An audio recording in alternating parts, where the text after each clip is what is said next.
के देशद्रोह के थ्रू उस पर मुकदमा होना चाहिए, यूएपीए लगना चाहिए और उसे सलाखों के पीछे भेजा जाना चाहिए, तभी इंसाफ होगा। दिनों में हमने पाकिस्तान के दांत खट्टे कर दिए थे, हम पीओके ला सकते थे भारत में, उस समय आप युद्ध विराम कर देते हैं। और देश के, और अफसोस की बात है कि इस बात की जानकारी हमें देश के प्रधानमंत्री से नहीं होती है, अमेरिका के राष्ट्रपति इस बात की सूचना हमें देते हैं।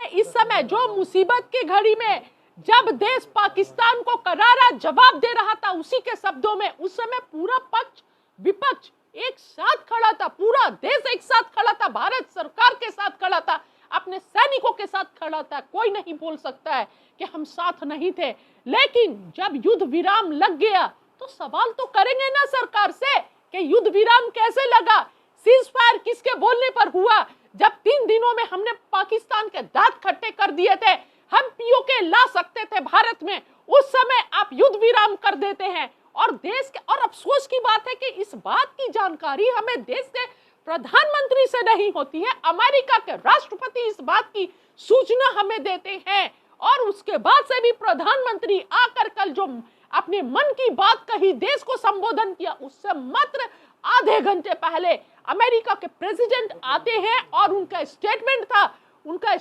था कि वर्ल्ड, मैंने पाकिस्तान को और भारत को दोनों को बोला आप सीज फायर कर लीजिए, नहीं तो हम आपके साथ व्यापार बंद कर देंगे। तो आप लोगों को पता होगा प्रधानमंत्री मोदी जी का एक स्टेटमेंट आया था कि मैं गुजराती हूं 2014 में और व्यापार हमारे खून में है, पैसा हमारे खून में है।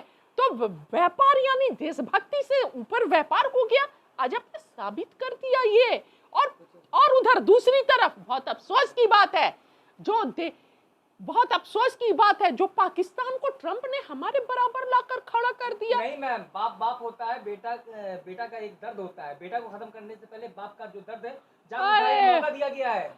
कुछ नहीं, कोई बाप और बेटा नहीं है, कोई बाप और बेटा नहीं है। आज प्रधानमंत्री मोदी जी ने राष्ट्रपति ट्रंप के कहने पर, यानी ट्रंप मुखिया बन गए, हमारे देश का मसला का वो निवारण कर रहे हैं। और जो शिमला समझौता था उसका क्या हुआ? अब बात होती है कि रुकिए ना, ट्रंप जो है वो सिर्फ पॉलिटिकल स्टंट है। देश की जनता समझदार है, उन्हें पता है कि क्या करना है। आप इस तरह जो फिर से एक राजनीतिक लाभ लेने की कोशिश कर रहे हैं, आपदा में अवसर खोजने की कोशिश कर रहे हैं, वहां पर एक मिनट रुकिए, मुझे आप इंटरप्ट मत कीजिए। एक तरफ जहां देश की सेना को नुकसान हुआ है, देश की आम जनता, चाहे कश्मीर में हो, पंजाब में हो, राजस्थान में हो, जो पाकिस्तानी ड्रोन से नुकसान हुआ है, उनके घरों को नुकसान हुआ है, आशियाने टूटे। और दूसरी तरफ आप और हमारे 27 लोग शहीद हुए बैसारन में।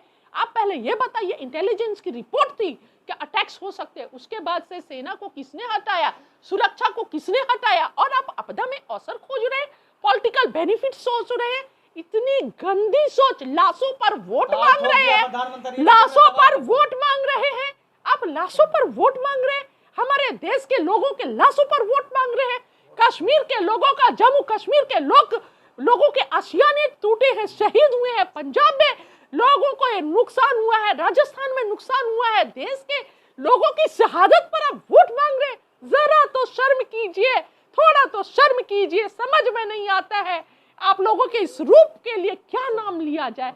शर्म आती है। और आज आप लोगों ने आपकी नीति के वजह से भारत और पाकिस्तान को ट्रंप एक पायदान पर ले आते हैं। वो बोलते हैं कश्मीर पर बात होगी। किसने हक दिया ट्रंप को, राष्ट्रपति ट्रंप को किसने हक दिया जो वो कश्मीर के मुद्दे पर बात करेंगे, पीओके पर बात करेंगे? किसने हक दिया? शिमला समझौता का क्या हुआ? पहले मोदी बोलते थे कि इस बात में किसी को आतंकवाद खत्म होगा तब बात होगी, और अब बोलते हैं बात पीओके पर होगी, बात कश्मीर पर होगी।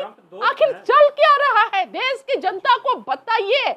ये आपकी दोस्ती और देशभक्ति अलग अलग है, इसको अलग रखिए तो अच्छा होगा।